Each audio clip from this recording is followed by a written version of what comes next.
were discussing about career planning. So now we will be starting with that what are the benefits of career planning for the organization and for the individual employees.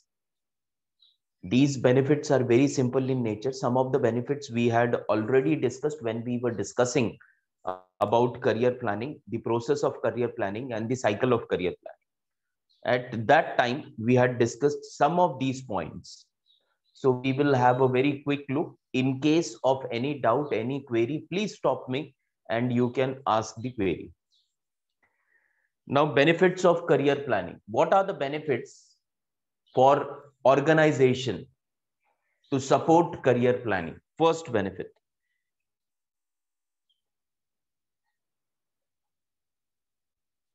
Okay, individual benefit is remaining. So first we will start with individual benefit and then we will move on to organizational benefit. First is that what are the benefits for the individual? Individuals means the employees who are working in the organization. So first one, helps to have the knowledge of various career opportunities is priority. With the help of career planning, an individual employee develops knowledge about of various career opportunities available in the organization and outside the organization. So that is first benefit. Second one, helps him to select the career which is suitable to his lifestyle, scope and self development. If a person is doing his career planning, if he is planning for his career at the start of his career, he will come to know about his tastes, about his liking, about his growth in that particular field. So accordingly, he can select that particular job. And at the end of the career, there are more chances that he will be happy with what he has achieved. Next one, it identifies internal employees who can be promoted. Very simple again. So who can be promoted? So every organization, whether it's a small organization or it's a large organization or it's a multinational company, every organization has a policy that in every organization, promotions are based on merit only. They are not based on seniority. So if a person is performing, then only he can be promoted. The person who is having potential, who is performing well on the job, that person is definitely considered for promotion. Only in government organization, still we have a practice of seniority based promotion.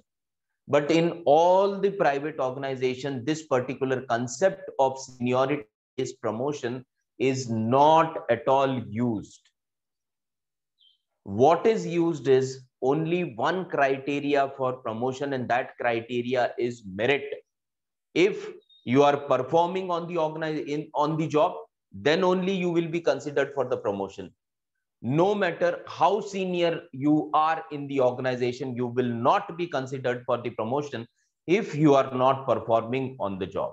That is the sole criteria which is applied for promotion in all the organization, irrespective whether it is a small or it's a multinational company. Next one, increase job satisfaction and enhances employee commitment. If the employee plans his career well, if he according to his strength chooses his career, then automatically he will enjoy his career. If he is enjoying his career, he will be performing well on the job. If he is performing well on the job, he will be rewarded by the organization. And if he is getting rewards from the organization, there will be more commitment towards the job, towards the organization by this particular employee. Next one, improves employee performance on the job. Again, it is very simple. We have already discussed that a happy worker is always a productive worker. So in this case, we will assume that the worker is happy. That is why he is productive.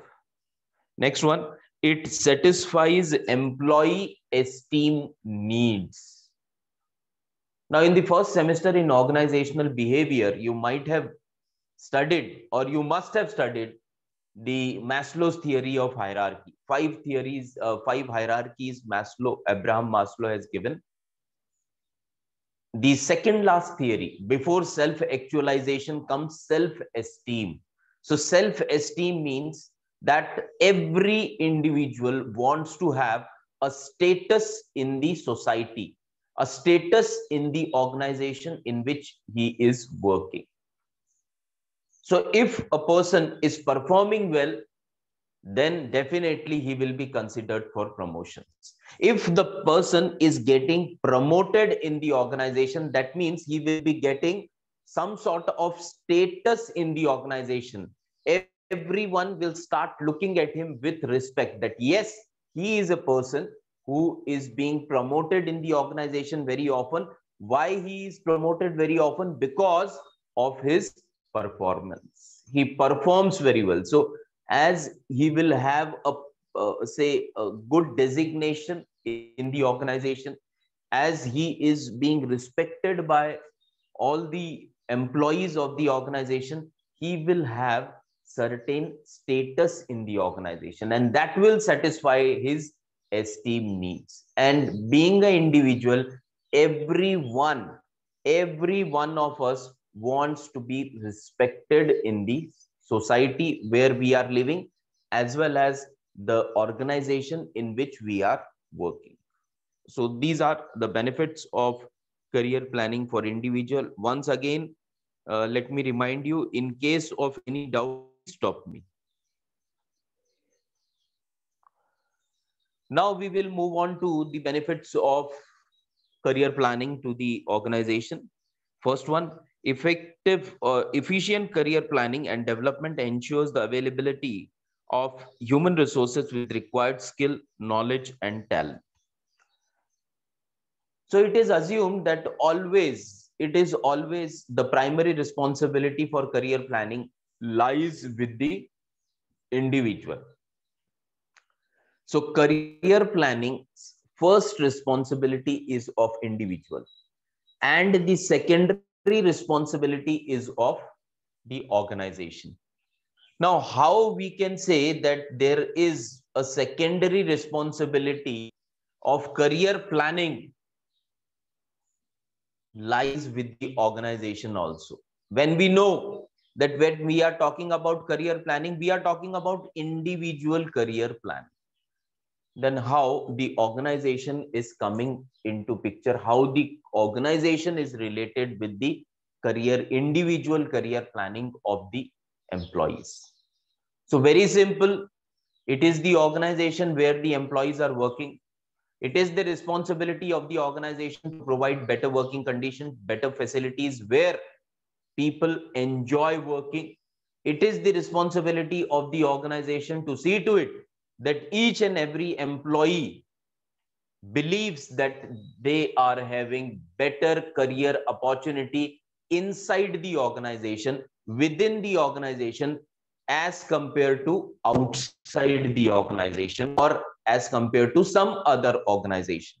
So that is the responsibility of the organization, to provide them good facilities, good growth opportunities in the organization, good opportunities in the organization. If everything is provided, then we can say that the secondary part of career planning is being taken care by the organization. Next one, efficient policies and practices improve the organization's ability to attract and retain highly skilled and talented employees. If the policies are good, if the opportunities are good for growth in the organization are good, automatically what will happen? It will attract good talent from other organizations also. So whenever the organization will be releasing an advertisement that they are having the following vacancies in their organization, automatically what will happen? Good talent will get attracted, because these talented people who are working in some other organization, they definitely know that the policies in this particular organization are far more better than our organization. So they will try to leave their organization and they will try to join this organization. And this is how the organization can attract good talent, because the profitability of the organization lies with talented people in the organization. If talent is there, automatically performance will improve. Automatically quality of the product will improve. Automatically after sales services will improve. If everything is improving, we can say that yes, profitability is definitely going to improve for the organization. So first, that if the organization is taking care of good facilities and good career opportunities in the organization, then it will be able to attract good talented people from the other organization, as well as they will be able to retain the good people or good performers of their organization also. It should not happen that the organization is able to attract good people from the other organization, but they are unable to retain their own people. So they should be able to retain their own good performer, as well as they will should be able to attract good people from the other organizations too. So that is the meaning of this. Second one, next one, satisfy employee expectation and minimizes employee frustration. So employee expectation, employee is expecting what? Employee is expecting better facilities, better growth opportunities, better incentive, better salary. These are the expectations of the employee. If these expectations are met by the organization, there are less chances of frustration. Frustration comes when the employee feels that he has got potential, he has got talent in him, but he is unable to display that talent. He is unable to put that talent in actual practice, in actual work. Then the person feels frustrated that I have enough potential, but my potential is not fully being utilized by the organization. I have good potential, but I don't see good growth opportunity available for me in the organization. If such thing happens with an employee, definitely the employee gets frustrated. So to minimize frustration, the organization should provide good facilities as well as good opportunities for growth in the organization.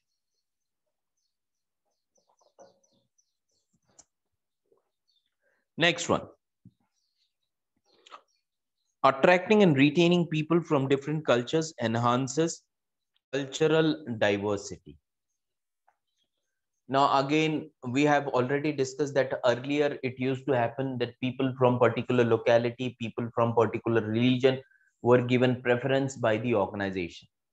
But nowadays things have changed. The preference is given only on the basis of merit. Whether the person believes in one religion or the other religion, whether the person speaks one language or the other language, whether the person is from one particular caste or he is from another caste, it doesn't matter. What matters is whether the person is having talent in him or her, not. If the person is having talent, then he is welcome in the organization. If doesn't have talent, then the organization doesn't want to recruit him. Next one, protecting employee interest resulting in promoting organizational goodwill. This point also we had discussed when we were discussing the first chapter, the HR practices. Every organization nowadays wants to create goodwill in the society. Now, how they can create goodwill in the society? Very simple. With the, say, after sales services of their product, with the quality of their product, they can create goodwill among the general public. So suppose if a particular product is there and we purchase that particular product, and we are, say, being informed that this particular product is having a 5 years warranty. You will not have any problem with this particular product at least for 5 years. In case of any problem, we will replace that or we will repair that particular part of the product. So that is what is shared with the customer. Now, if for 5 years, for 6 years, for 10 years, if the product is not having any problem, then automatically the person starts believing, the customer starts believing that this particular company's product are very good product. And he starts spreading this message with mouth publicity. He starts doing mouth publicity with his friends, with his relatives, with his neighbors, with his known ones, that if you want to buy a particular product, go for that particular company's product only, because I have purchased this for the last 10 years, there is no problem. Second example, if after 5 years also or before 5 years also, that is within the warranty period, if there is a technical problem in that particular product and the customer contacts the customer care, immediately customer care deputes a person and that person sorts out that problem, that technical problem of that particular product. Then again, the customer will have a good image in his mind about the organization, that they are very prompt in their service.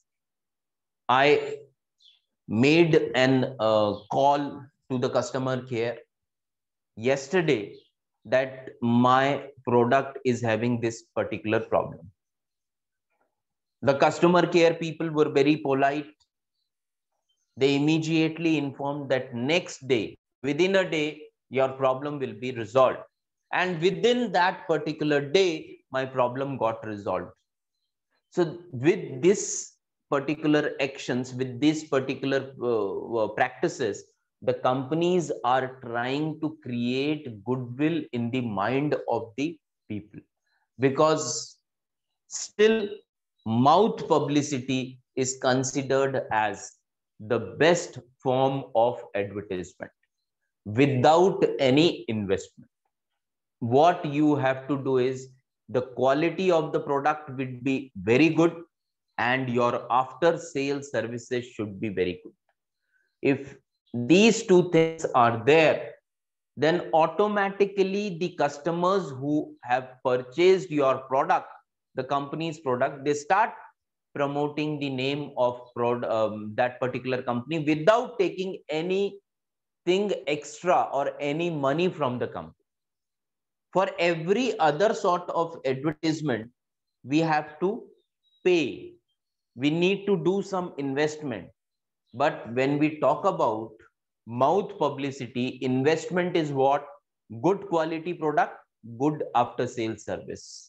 If these two things are present in a particular product, a particular company, then definitely their goodwill will be there in the organization.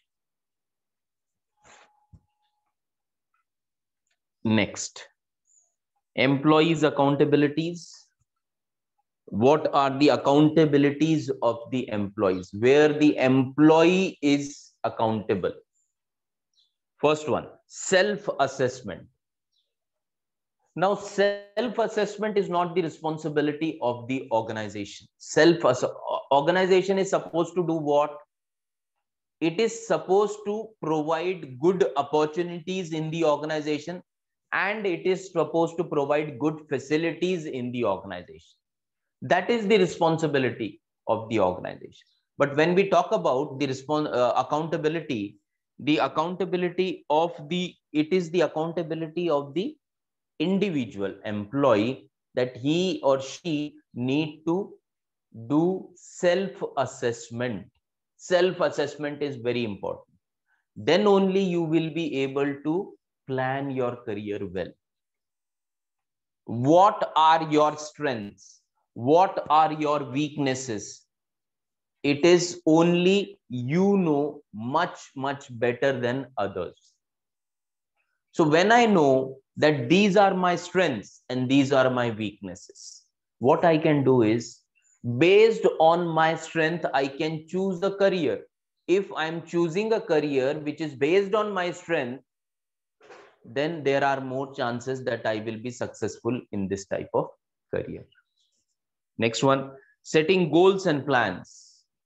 Now, setting up of goals and plans is the responsibility of the individual, that he or she need to set his goals, that I have joined as a management trainee in the organization.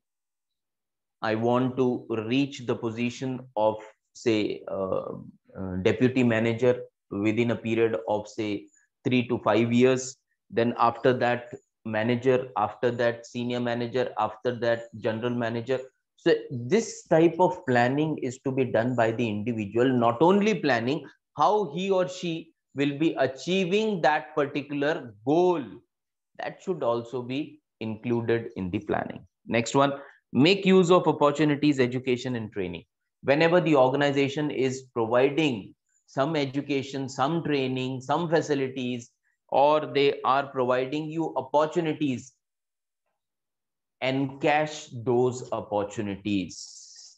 It should not happen that the organization is providing a very good training, but that training, for that particular training, you need to say go to some other state and stay there for a month, and you are a family man and you are not ready to, say, go without your family to that particular place. You do not want to remain alone for 1 month.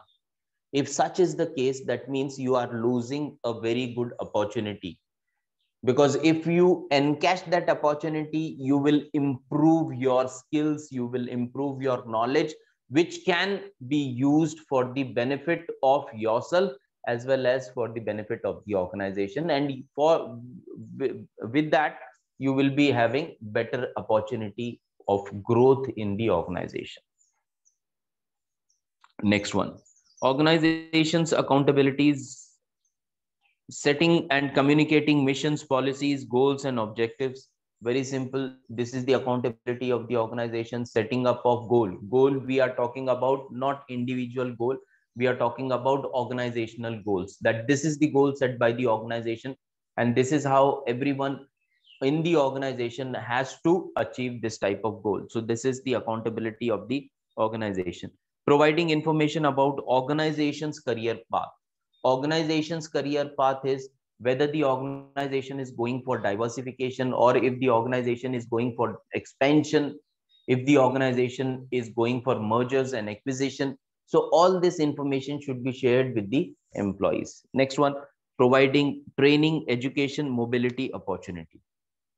So this we have already discussed, that education, training and mobility opportunity should be provided to all the employees in the organization, and it is the responsibility of the organization.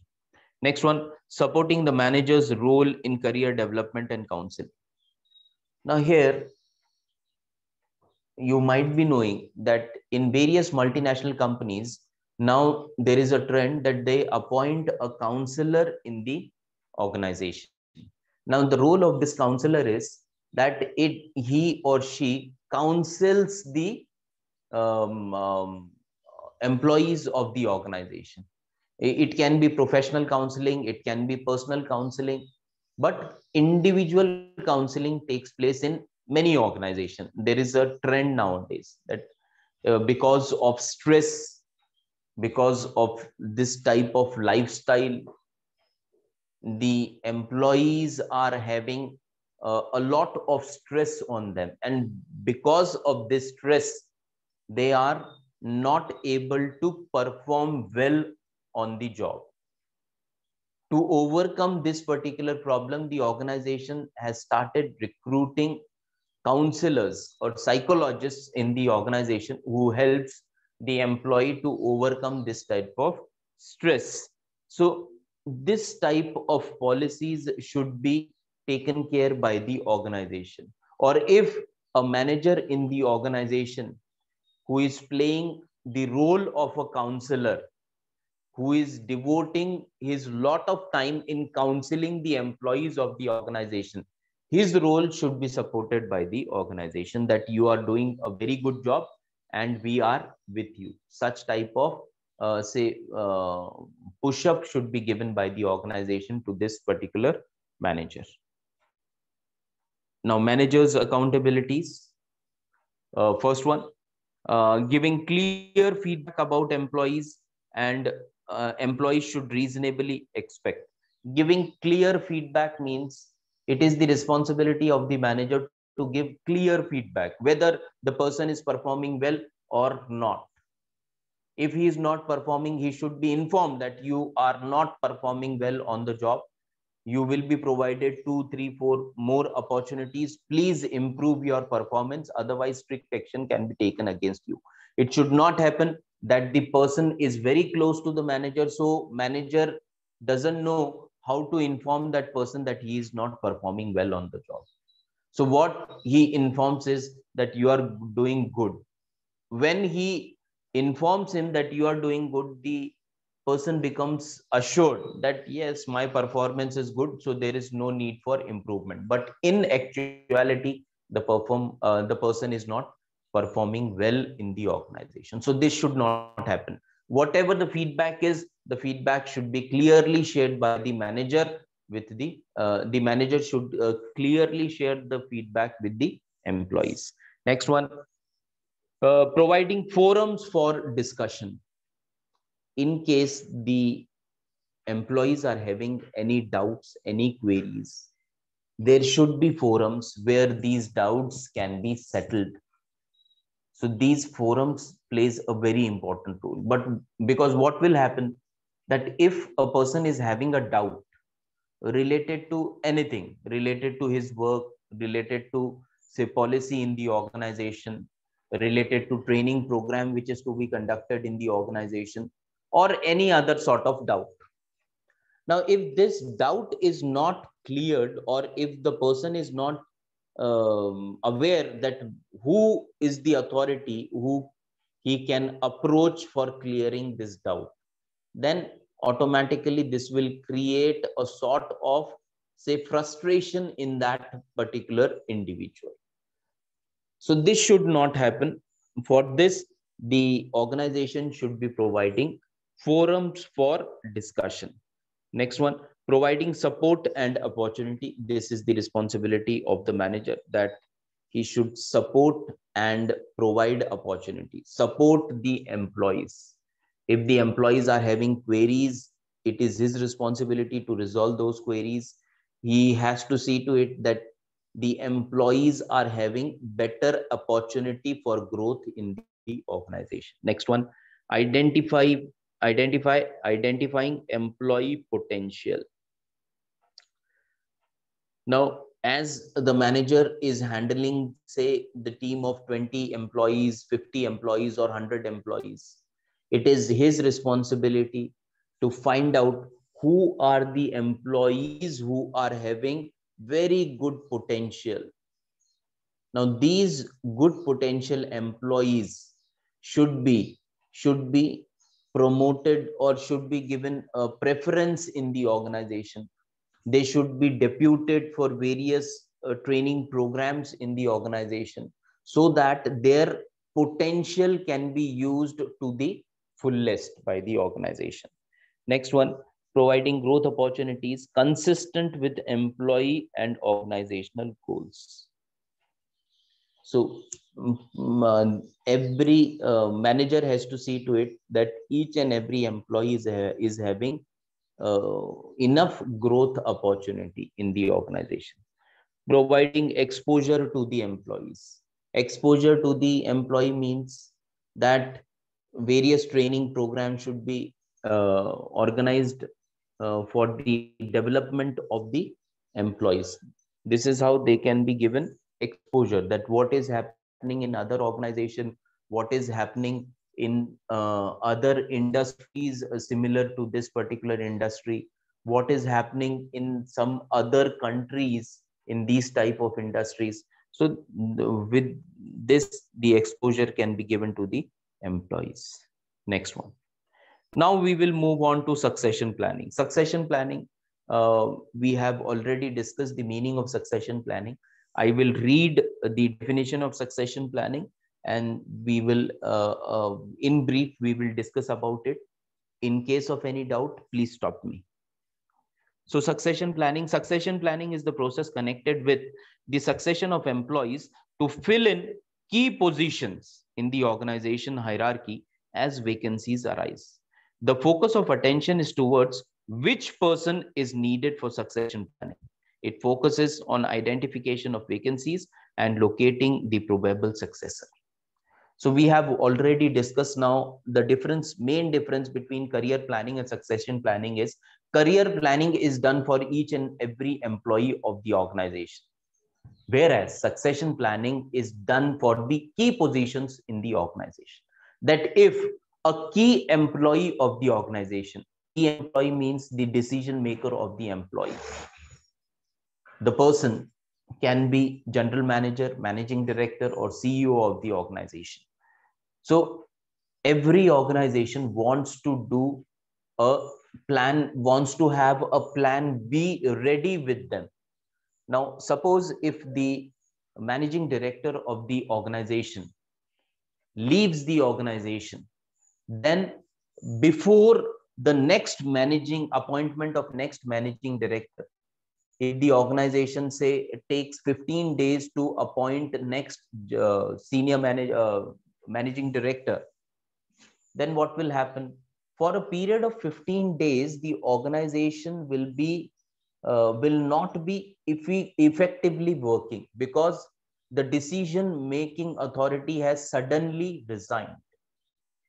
And because of that, for 15 days, the decisions will not be made by the top authorities very clearly. It will not be circulated very clearly because the person who was handling this particular position or this particular responsibility has suddenly resigned, and this will result in the losses to the organization. To avoid such type of losses, every organization wants to have a plan B ready with them. And that plan B says that when the managing director, if suddenly resigns from the organization because of any reason, then the organization should immediately be able to replace him with a suitable candidate. Suitable candidate means the person who knows the job of the managing director, the person who is aware of that how he is performing his job, how he is taking decision, how he is circulating that decisions to the other, how he is implementing those decisions in the organization, what are his day-to-day activities. So everything, if the other person is also aware of, say, the senior manager in the organization or the general manager in the organization say informs the general manager that you just keep a watch on the functioning of managing director, how he takes decision, how he implements those decisions, what is his day-to-day day-to-day functioning, you should be aware of. So he keeps a watch, and on that basis the general manager is trained for that. The general manager is deputed for some other country or some other state or some educational institution or some professional institute, so that he comes to know how he can perform the job of a managing director. So once the managing director's position becomes vacant, he can be immediately promoted to the position of managing director. So that is called as succession planning. It is not done for each and every position of the organization. Please remember, it is done only for the key positions. Next one, definition of the succession planning. Bob Lander and Snell. Succession planning is the process of identifying, developing, and tracking key individuals for executive positions, that we have already discussed, it is only for key positions. Next one.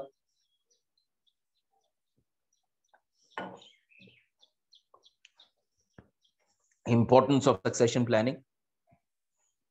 It helps when a sudden need arises due to resignation or retirement of a key employee. So importance of succession planning is that if we have already discussed that suddenly if the key position, general manager of the organization or the managing director of the organization or the senior manager of the organization suddenly leaves the organization, then if succession planning is there in the organization, immediately that person can be replaced by the another suitable candidate. Next one. Employee comes to know in advance the level to which he can rise if he has the ability for it. Now, the person who is being groomed for that particular position, he comes to know that yes, he is satisfied that yes, one day or the other, when he is groomed for that particular position, the position when it becomes vacant, he will be replacing that person, or he will be promoted to that particular position, key position. When internal people are promoted in the organization, the other people also, the other employee also starts believing that one day or the other, we will also be given this opportunity of growth in the organization.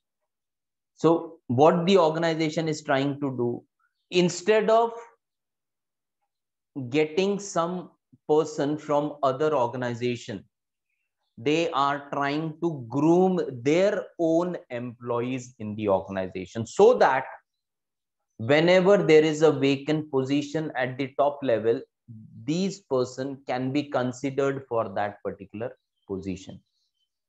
So it can be instead of one person, 2 or 3 senior managers are being groomed for the position of general manager. Now, out of these three, whosoever seems to be the best fit will be given promotion for that particular position. But this particular policy will definitely motivate the employees within the organization. The newly joined employees will also have a feeling that in case there is a vacancy at the top level in the organization, one day or the other, they will definitely have that particular opportunity for growth in the organization to that particular level. Next one. Successor feels happy when he feels that organization is taking care of his talent. Now, when a senior manager is being groomed, when he is deputed for some professional course so that he can improve his knowledge, because the organization wants to fit him to the position of higher authority or general manager or the managing director of the organization, what he will feel happy that he has spent say 10 to 15 years in the organization, he has worked hard, he has performed well, and after that when the organization is considering him for the highest position, he will definitely feel happy that his talent is taken care of the organization, and this will send good signals to the other employee also, that now if he is considered for that position, tomorrow we can also be considered for that particular position. Next one. Creates loyalty towards the organization. That is one and the same. When a person believes that the organization is taking care of my interest, it is my responsibility to take care of the interest of the organization. So automatically it's a two-way process. If organization is taking my care, it is my responsibility to take organization's care. So that is how loyalty is created towards the organization. Next one. Stable workforce and low labor turnover.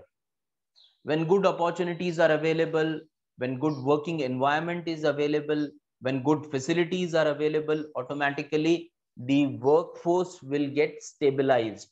That is, less people will leave the organization. So there will be less turnover of the employee. Next one, objectives of the succession planning. Now, objectives of succession planning. First one, to build organizational leadership. Very simple. We have discussed this.